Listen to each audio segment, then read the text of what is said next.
예수 그리스도를 믿으면은 세례를 받게 되죠. 교회에서 행하는 중요한 성례 중에 하나가 바로 세례입니다.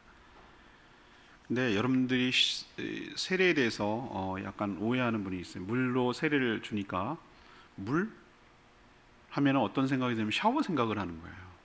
그래서 더러운 것을 깨끗이 씻어내는 게 세례구나 이렇게 생각을 해요. 내가 옛날 삶을 이제 청산하고 새로운 삶을 살기 위해서 더럽고 추한 모든 죄를 물로 깨끗이 씻는다는 뜻이구나 라고 생각을 하는 거죠.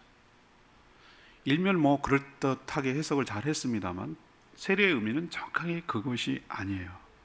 세례는 어떻게 보면 장례식과 비슷합니다. 죽음과 비슷해요. 저는 장로교 목사라서 세례를 하지만 어떨 때는 침례를 주고 싶은 마음이 있어요. 푹 잠겨가지고 푹 일어나게 하는 거죠. 죽여버리는 거죠. 수장시키는 것이죠. 그게 더 세례의 정확한 의미를 살리기 때문에 그렇습니다. 오늘 보면 세례에 언급이 되잖아요. 3절에도 세례 나오고 이렇게 쭉 나오는데 우리가 신앙생활하면서 자주 쓰고 일상적으로 많이 하고 교회에서도 많이 행하면서도 잘 모르는 것이 세례 말고 또 있어요. 그게 바로 저는 은혜라고 생각해요. 여러분, 은혜만큼 교회 안에서 신앙생활하면서 자주 쓰는 단어가 세상에 어디 있겠습니까? 저희 교회는 성도는 거의 그런 분들은 못 봤지만 다른 교회 가면은 이제 설교 끝나고 나면 그냥 빈말이라도 목사님 은혜 받았습니다 뭐 이렇게 말을 합니다. 그냥 은혜 받았습니다. 그게 뭐냐면 내 마음에 흡족합니다. 뭔가 마음에 드는 게 있습니다. 뭐 이런 의도겠죠. 그리고 다 은혜죠. 다 은혜로 살았죠. 이렇게 많이 얼마나 은혜를 사모합니다. 이렇게 많이 쓰는 용어예요. 은혜라는 말이. 근데 세례만큼이나 은혜에 대해서 우리가 오해하고 있는 경우가 꽤 많아 있어요. 오늘 14절 맨 마지막 절 보세요. 저희가 너희를 주장하지 못하니 이는 너희가 법 아래에 있지 아니하고 그와 대조시키기 위해서 너희가 은혜 아래에 있음이라 그랬어요. 법 아래에 있지 않고 은혜 아래에 있다 라는 게 오늘 설교를 끌고 가는 제목이기도 하고 모티브이기도 해요. 그럼 도대체 우리가 그렇게 많이 사용하고 있고 은혜 하지만 은혜 아래에 있다는 게 도대체 어떤 뜻인가? 그걸 모르고 살면은 그게 정말 이게 신앙생활 제대로 하는 게 아니겠잖아요. 그래서 오늘 여러분들에게 은혜 아래에 있다라는 것이 어떤 뜻인지 오늘 세 가지 말씀을 통해서 여러분들에게 말씀을 드리고, 그래서 그것을 정확하게 깨닫고 아는 것으로 그치지 않고 실제로 하나님의 은혜 아래에 살아가는 복된 인생 되기를 간절히 축복합니다. 자, 그럼 첫 번째, 은혜 아래에 있다는 것은 3절에 있는 말씀처럼 예수 그리스도와 합하여 죽었고 예수 그리스도와 합하여 다시 살아났다는 것을 의미하는 거예요. 이게 은혜 아래에 있다는 것입니다. 아까도 말씀드렸습니다만 세례의 원어를 보면요, 밥티조마이라는 것이, 밥티조마이는 언제 쓰는가? 우리가 갑자기 새로운 신조어를 창조하지는 않잖아요. 우리가 사회에서 통용되고 사용하는 것들을 신앙적 의미로 차용해서 쓰잖아요. 그죠? 그럴 때가 많이 있습니다. 갑자기 없는 말을 지어낼 수는 없으니까. 이 말도 그 당시 사용하던 말이에요. 헬라어가. 그러면 이게 정확한 의미가 뭐냐? 두 가지 의미예요. 사람으로 치면 익사예요. 물에 빠져 죽은 거. 배로 치면 침몰이에요. 배가 파손돼 가지고 가라앉은 거. 이때 밥티조마이라는 말을 썼어요. 단어를. 여기서 세례라는 말을 차용했어요. 그러니까 이걸 제가 왜 말씀드리냐면 세례의 의미가 좀 더 구체적으로 뭔지에 대해서 더 분명하게 드러나는 게 하기 위해서 여러분에게 이 말씀을 드리는 거예요. 우리도 사람을 갖다 던져놓으면 둥둥 뜰 수 있어요. 근데 돌을 달아, 옛날에 4.3 사건 때 돌을 매달아 갖고 수장시킨 경우가 얼마나 많아요. 그래서 시체를 못 찾는 거예요. 행방불명된 사람이 반이 반, 아는 사람, 죽어갖고 아는 사람, 찾은 사람이 반, 행방불명된 사람이 반. 그래서 3만이에요. 14,000명, 15,000명 비슷비슷해요. 거의 반반이에요. 반반. 왜 그랬을까? 다 죽었기 때문에. 그런 식으로 죽었기 때문에 시체를 못 찾는 거예요. 여기서 중요한 제가 원리를 알려드립니다. 혼자 죽는 것이 아니에요. 예수 그리스도와 합하여 죽는 것이, 세례가 그런 의미예요. 오늘 3절에 보세요. 무릇 그리스도 예수와 합하여 세례를 받은 우리, 그의 죽으심과 합하여 세례를 받은 줄 알지 못한. 여기서 중요한 동사는 뭐냐면 합하여요. 합하여. 합하가 뭐냐면 연합하여, 하나로 결속되어 한 몸이 되어. 라는 뜻이에요. 제가 그때 비유를 말씀드렸죠. 옛날에 사형 방법이 다양하게 있었어요. 참 사람이 잔인하게 이를 데 없는 사형 방법이 한둘이 아닌데, 죽은 시체가 있어요. 이 사람은 사형을 시킬 사람, 살아있는 사람이에요. 죽었어요. 이미 죽지 얼마 안 됐어요. 죽은 사람과 죽일 사람을 갖다가 똑같이 포개입니다. 그리고 묶어버립니다. 이게 뭐 사형이에요? 여러분께 얼마나 무서운 사형이에요. 그 자체도 어마어마한 형벌이에요. 그렇지만 놀랍게도 그 죽은 썩음이 살아있는 사람의 썩음으로 전달돼서 같이 썩어 들어가는 거예요. 무섭죠? 연합이에요, 연합. 그건 살아있지만 죽은 몸과 다름이 없어요. 우리가 예수와 연합됐다라는 걸 추상적으로는 생각하시면 안 되고, 예수 그리스도 안에 내가 들어가는 것이고 예수님이 내 안에 들어오는 것이, 그래서 같이 되어버리는 거예요. 두 인격체가 하나가 돼서 구분할 수 없는 그것을 신비한 연합이라고 부르고, 그걸 예수를 믿었다고 말하는 거예요. 그래서 세례 받는다는 것은 혼자 자기가 받는 것처럼 보여요. 겉으로 눈으로 보기엔 그래요. 그러나 예수와 함께 죽고 예수와 함께 살아나는 것이 세례의 핵심 포인트인 줄로 믿습니다. 그걸 오늘 3절에서 얘기했잖아요. 3절부터 그와 함께 4절 보세요. 그러므로 우리가 그의 죽으심과 합하여 세례를 받음으로 그와 함께 뭐 했다고요? 장사되었다고, 죽었다고요. 언제? 예수 그리스도와 함께 십자가에 못 박혀 죽은 줄로 믿습니다. 시간과 공간을 초월해서 2000년 전에 예루살렘 갈보리 언덕에서 죽은 예수 그리스도가 나랑 아무런 상관이 없었는데, 예수님을 내가 영접하고 믿음으로 인하여 내가 예수 하나님 안에 들어가고 예수님이 내 안에 들어옴으로 인해서 예수님이 죽을 때 그 안에 나도 함께 죽은 줄로 믿습니다. 그게 오늘 함께 장사되었다, 그 뜻이에요. 하나님은 그때 나를 죽은 것으로 여깁니다. 그래서 나를 벌을 안 주는 거예요. 하나님 앞에 죄가 요만큼 있느냐 많이 있냐는 의미 없어요. 죄가 있으면 형벌을 받고 사형에 처할 수밖에 없어요. 멸망받을 수. 그럼 내가 왜 벌을 안 받는가? 난 죽었거든. 죽은 자는 말이 없고 죽은 자는 심판을 할 수가 없어요. 아무리 악한 사형 14명 죽이 연쇄살인 사건이라 하더라도 사건 가운데 체포하다가 죽었어요. 죽은 시체 일로 와, 재판 받아. 넌 사형이야. 뭐 죽었는데 뭔 사형? 장난해요? 한 번 죽은 사람한테 뭔 사형을 내리고 뭔 벌을 주겠어요? 이미 예수 그리스도와 함께 십자가에 못 박혀 죽은 줄로 믿습니다. 나는 장사되었어요. 그래서 하나님께서 나를 의롭다고 여기시고 죽은 자를 형벌을 내리시지 않는 거예요. 이게 세례의 의미예요. 예수님이 나를 위해서 죽었다? 그건 맞는 말이기도 하지만 동시에 나와 함께 죽었다는 말이 더 정확한 말이에요. 그래서 세례를, 침례를 줄 때 어떻게 하느냐 하면은, 여러분 그 영상 보셨을 거예요. 옛날 요단강 같은 데 가서 할 때니까 어떻게 하는가. 지금도 침례교는 침례탕이라는 걸 만들어 놓고 그렇게 하는데, 하얀 옷을 이렇게 가운 같은 걸 입고 그 안에 푹 잠깁니다. 그 잠기는 것이 뭘까? 그게 바로 죽는다는 거예요. 죽는다.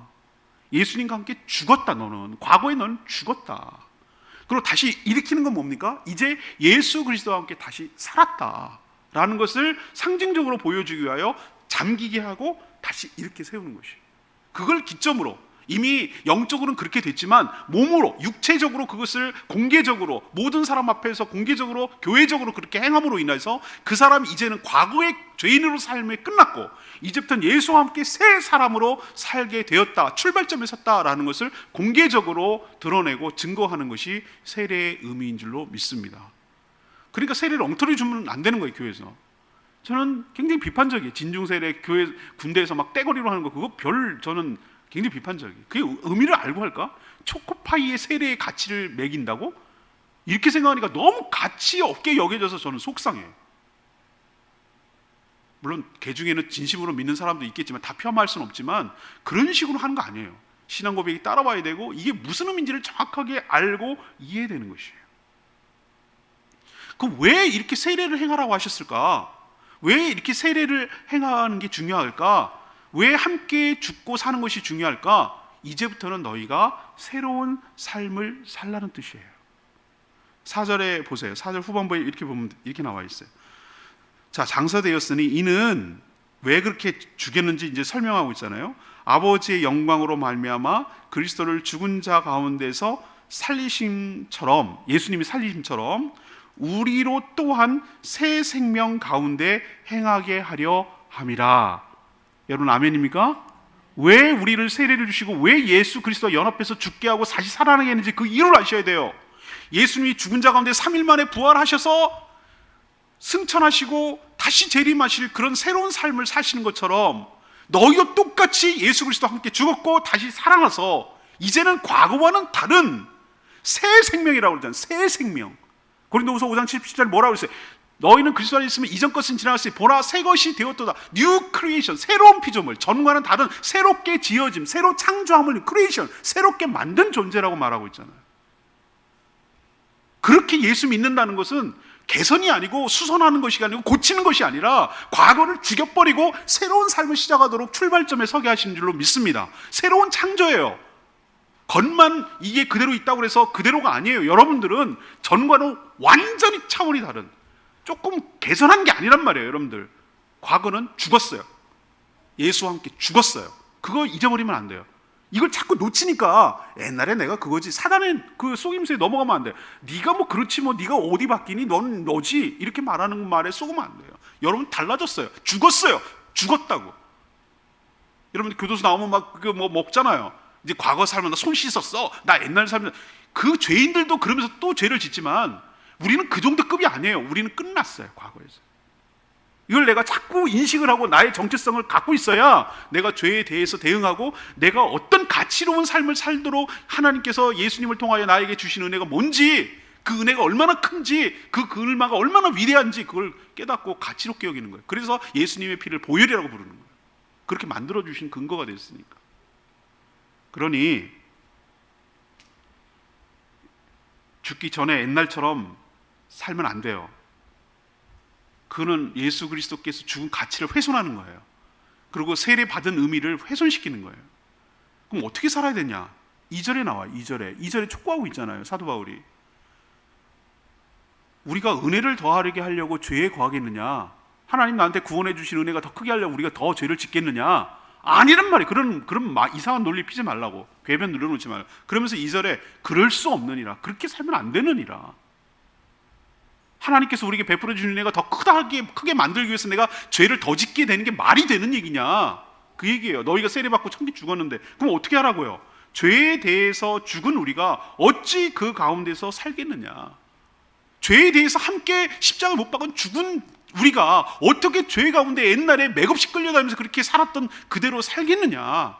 그래서는 안 되고 4절에 있는 말씀처럼 나는 새 생명답게 살아가라고 하는 것이 세례의 의미고, 그게 바로 하나님의 은혜 아래에 있다는 줄로 믿습니다. 우리는 애벌레와 나비의 변태와 변화 과정을 우리는 잘 봅니다. 전혀 다른 존재죠. 배로 기던 벌레 2차원이 나르는 3차원의 공간을 지배하고 살아가는 것이 똑같은 존재였다는 것을 우리는 나중에 알게 됐지만 전혀 다른 존재가 됐죠. 근데 그게 같은 것이죠. 그보다 더한 변화가 우리 가운데 있는 것이에요. 예수와 함께 죽고 예수와 함께 살아나면 새로운 피조물이 되고 새 생명을 얻게 되는 줄로 믿습니다. 그러니 과거에 그렇게 죄만 짓고 살던 인생을 청산하고 그리스도와 함께 죽었음을 시인하고 다시 새 생명답게 살아가는 저와 여러분 되기를 소망합니다. 이것이 바로 은혜 아래 산다는 거예요. 두 번째는 7절에 있는 말씀을 근거로 합니다. 죄의 종 노릇에서 벗어나 의롭게 살게 되었다는 거예요. 이게 은혜 아래 산다는 겁니다. 예수 그리스도를 믿으면, 영접하면 신비한 연합이 일어나서 7절에 있는 말씀처럼 죄에서 벗어나 의롭다 하심을 얻게 된 줄로 압니다. 죄에서 벗어났다고 그랬어요. 벗어났다. 이 벗어났다는 동사가 굉장히 중요하거든요. 그 영향력에서 우리가 자유롭게 되었다라는 것이에요.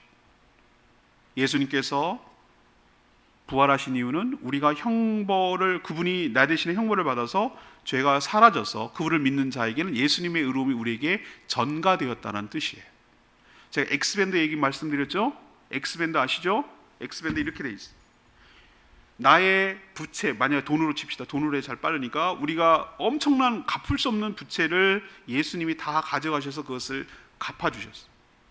그러면 나는 빈털털이잖아. 근데 예수님 엄청 부자예요. 예수님의 잔고에 있는 엄청난 부요함을 나의 통장에다 넣어주셨어요. 이게 교차가 된 거예요. 다시 말해서 나의 허물과 죄악 감당해서 난 죽을 수밖에 해결할 방법이 없는데 그 모든 죄와 허물을 예수님이 가져가셔서 해결하여 주신 줄로 믿습니다. 나에게 없는 의로움을, 예수님의 의로움을 나에게 덧입혀 주셔서 나를 의롭다고 여겨 주신 줄로 믿습니다. 그게 내 존재란 말이에요. 그게 아까 함께 죽고 함께 산다는 세례의 의미이기도 하고요. 그래서 그렇게 한 이유가 뭐냐? 예수님의 부활이 너희 죄가 이제는 사해지고 죄가 없으면 살게 된다. 죄 때문에 죽음이 왔는데 죄가 사라졌으니 죽음도 사라졌어. 그걸 보여주기 위하여 3일 만에 부활하신 줄로 믿습니다. 만약에 안 부활했다면 예수님의 죽음은 가치가 없는 거예요. 그러면 억울하게 죽은 사람이 많다고 제가 말씀드렸잖아요, 세상에. 근데 예수님의 죽음이 가치 있는 것은 부활 때문이에요. 예수님이 죽은 이유가 죄의 문제를 해결했다는 걸 입증을 시켜야 되기 때문에 필요한데, 예수님이 3일 만에 부활하심으로 하나님이 다시 이렇게 세움으로 네가 지은 모든 십자가의 죄에서 내가 만족할 만큼 모든 형벌이 다 가해져서 죄의 문제는 이제 끝났다. 너를 믿는 모든 사람도 함께 끝났다라는 것을 증거하기 위해서 부활하여 주신 줄로 믿습니다. 이런 의미가 있단 말이에요. 자, 그러면 왜 그렇게 했을까? 왜 그렇게 하셨을까? 아까 동사가 중요한 동사라고 그랬어요. 벗어나게 하려 합니다. 벗어나게 하려 합니다. 죄에서 벗어나게 하려 합니다.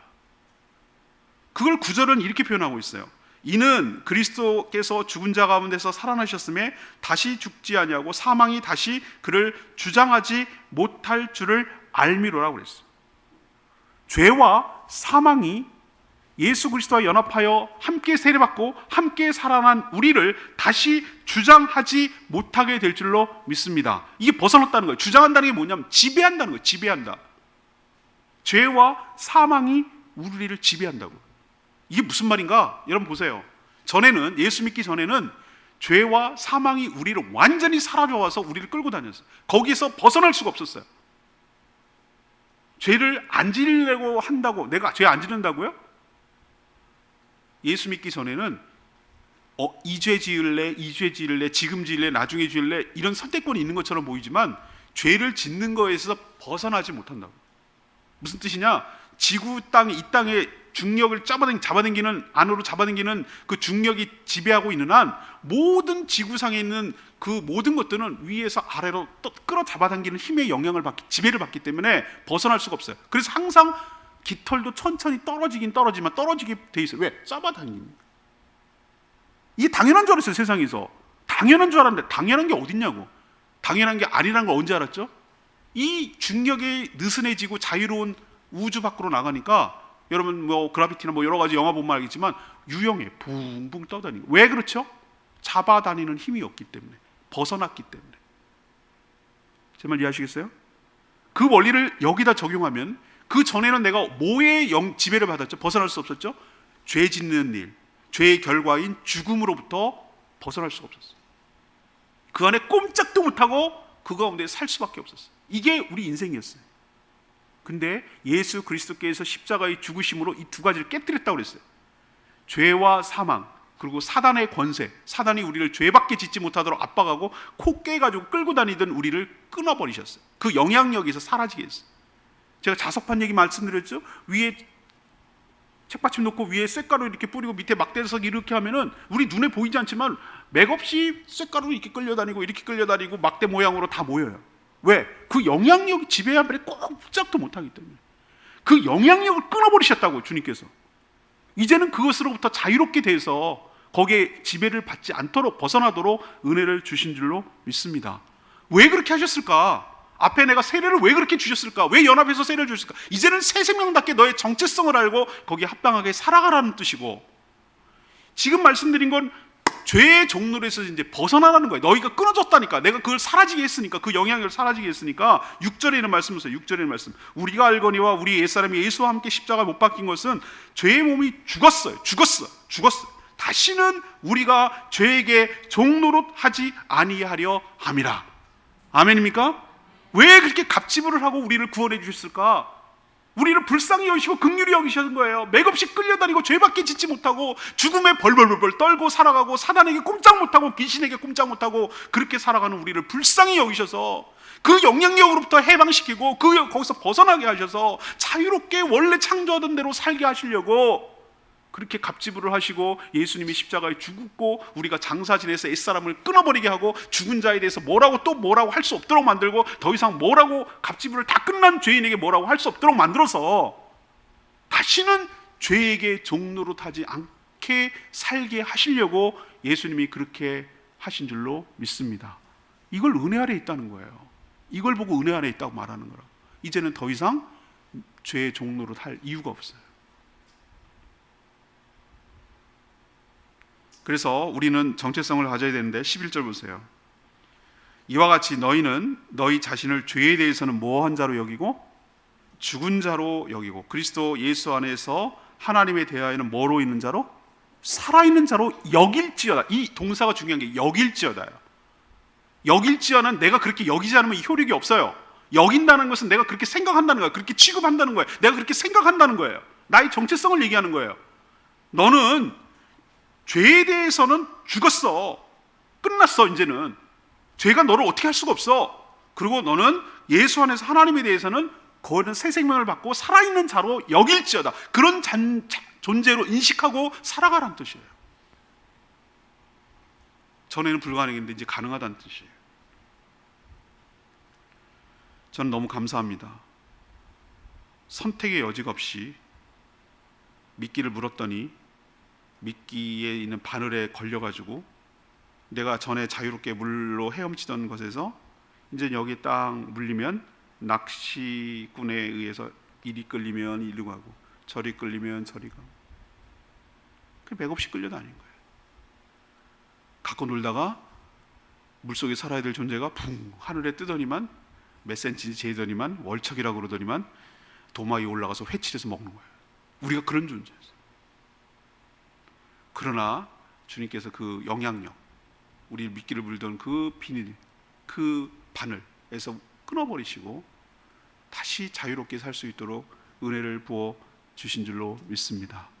그러니 여러분 속지 말고, 사단에게 속지 말고, 가짜 문서를 내밀고 너 옛날에 그랬잖아, 너 옛날에 나 꼬봉했잖아, 너 옛날에 그렇게 살았잖아, 이런 말에 속지 말고 그 영향력에서 벗어났다는 거 여러분 기억하시고, 그 사단이 우리를 지배하고 죄와 사망이 우리를 지배하지 못한다는 거 여러분 명심하시고, 무기력하게 끌려다니지 마시고 거룩하게 살아가는 저와 여러분 되기를 소망합니다. 불가능했던 것을 가능케 만든 것, 이게 은혜 아래 있다는 뜻이에요.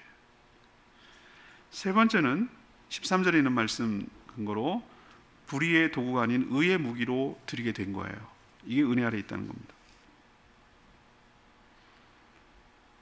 14절에 있는 말씀처럼 너희는 예수 그리스도를 믿고 영접하면 거듭나서 죄와 사망, 사단이 주장하지 못합니다.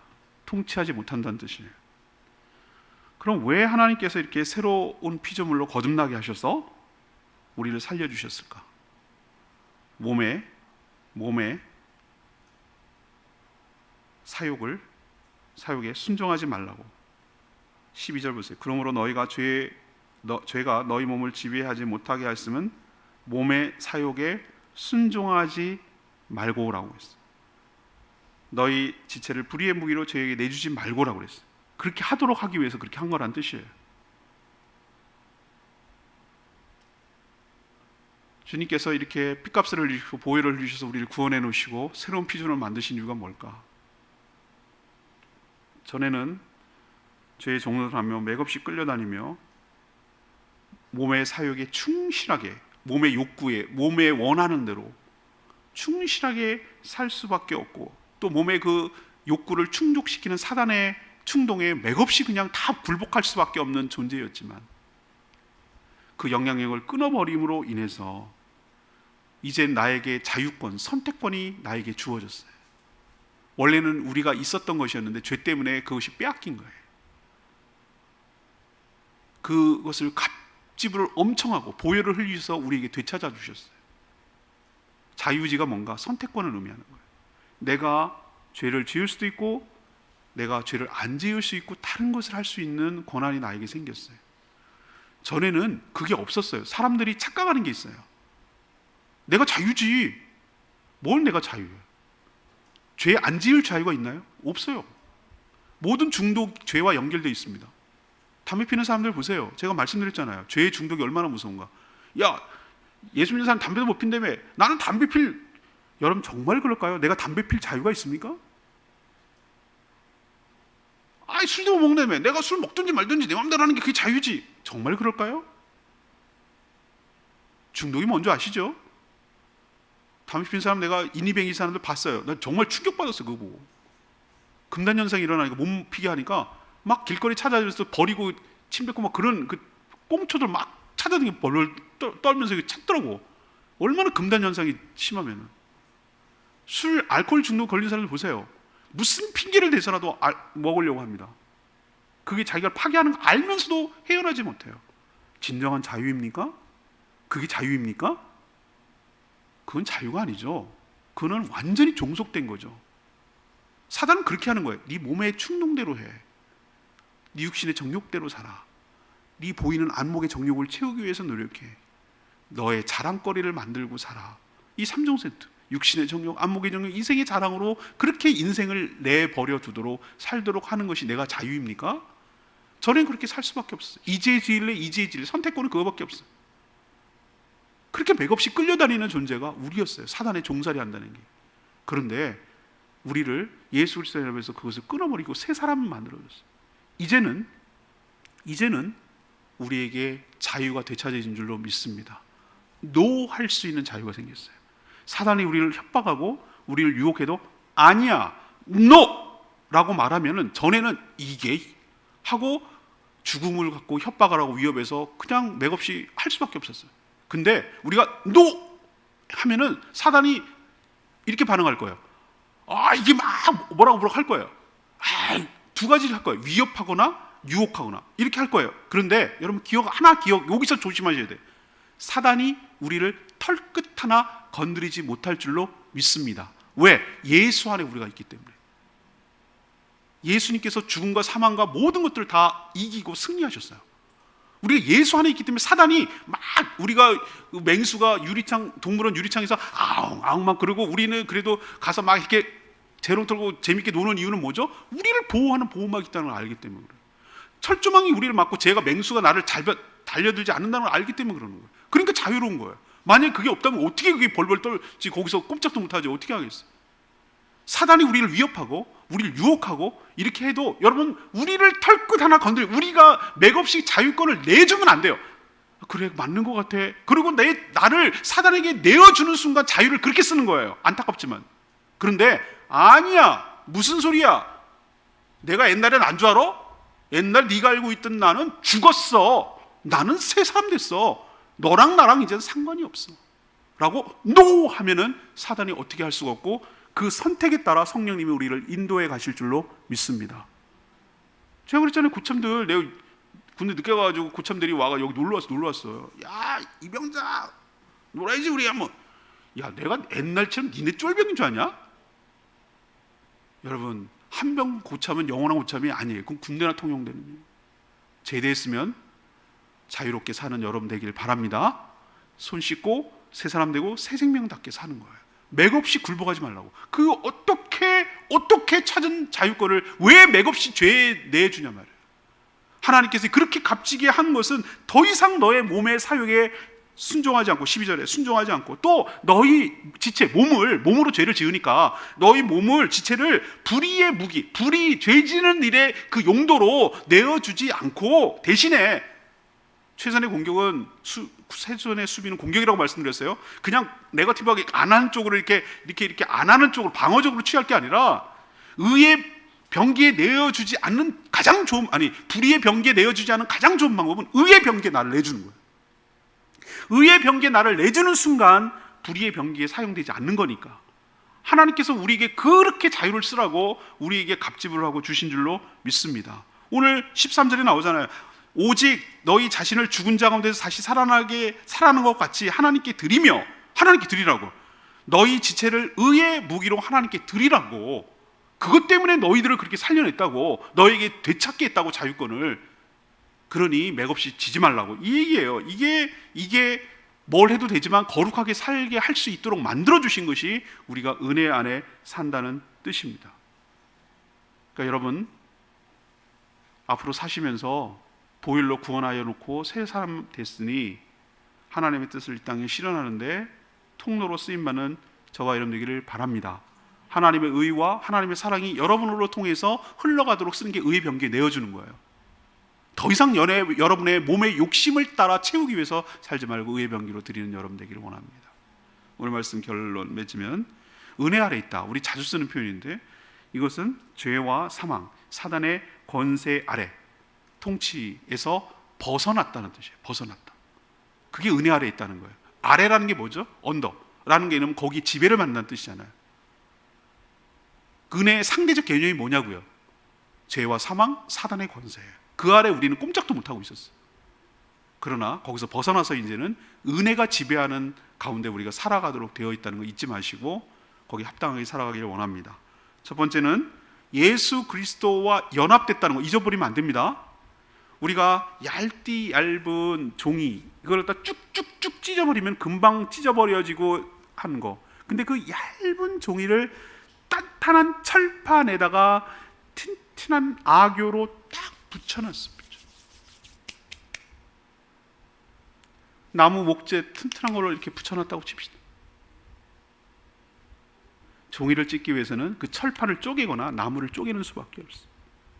예수 그리스도와 연합됐다는 것은 예수님이 손상당할 뿐이 아니고 예수님이 보다 뛰어난 권세와 이름이 없습니다. 예수님을 능가할 피조물은 아무도 없어요. 예수 그리스도와 연합됐다는 건 예수님만큼이나 안전하다는 뜻이에요. 예수님과 동일한 효과를 누린다는 뜻이에요. 그게 세례로 증거되고 나타난 거예요. 그러니 여러분, 내가 지금 어떤 상태에 있는지 내가 새로운 피조물이라는 걸 인식하시고 예수 안에 존재하는 존재인 걸 기억하시고 나 하나는 연약하지만 예수님과 연합됨으로 예수님만큼 강해진 존재가 되었음을 인식하시고 은혜 아래 살아가는 여러분 되기를 원합니다. 두 번째는 여러분 그렇게 값지게 했으면 더 이상 죄와 사망과 사단의 권세가 여러분을 지배하지 못한다고요. 자석의 힘이 끊어졌다고요. 중력이 사라졌다고요. 그런 것처럼 그 권세가 깨졌다고, 지배할 수가 없다고. 여러분을 실효적으로 죄와 사망과 사단이 여러분을 어떻게 할 수가 없어요. 맥없이 끌어다니지 말라고요. 지지 말라고, 거기에 쏙지 말라고요. 지배 못해요. 지금 나에게 자유로움이 생겼어요. 사단은 계속 우리 속이려고 그래요. 옛날 그 관성대로 네 몸이 있는데 네가 몸을 기억하는데 이런 식으로 자꾸 우리 속이려고 그래요. 속지 마세요. 벗어났어요. 벗겨내셨어요. 해방시켰어요. 지배 안 받아요. 자유롭게 활동하세요. 근데 그 자유를 어디다 쓰라고요? 세 번째가 그 얘기예요. 그 자유를 어떻게 쓰라고요? 너희 몸 죄 짓는 데 쓰지 말라고. 그럼 하나님 너무 속상하실 것 같아요. 자기 아들까지 내어주셔서 예수 그리스도 십자가에 못 박혀 죽어서 그렇게 되찾게 해준 자유를 기꺼이 살려놨더니만, 가까스로 끄집어냈더니만 또 옛날 짓 하고 있어요. 또 옛날에 그렇게 맥없이 그 쏘아가지고, 이번에 쏘은 거지. 사단에게 옛날에 그냥 죄를 져서 끌려는 이 쏘아가지고 자꾸 엉뚱한데 자기를 내어주고 있으면 얼마나 우라통이 터지고 화가 나고 안타깝고 그렇겠어요. 바꾸어 생각하면. 그러니 여러분 더 이상 죄의 무기에 내어주지 말고 하나님의 뜻을 이루는, 하나님 나라를 위하는, 하나님을 위한 의의 병기로 나를 내어주는데 내 자유권을, 내 몸을 사용하는 저와 여러분 되기를 소망합니다. 이게 바로 은혜 아래 산다는 뜻이에요. 은혜 아래 살아가는 저와 여러분 되기를 소망합니다. 찬양집 470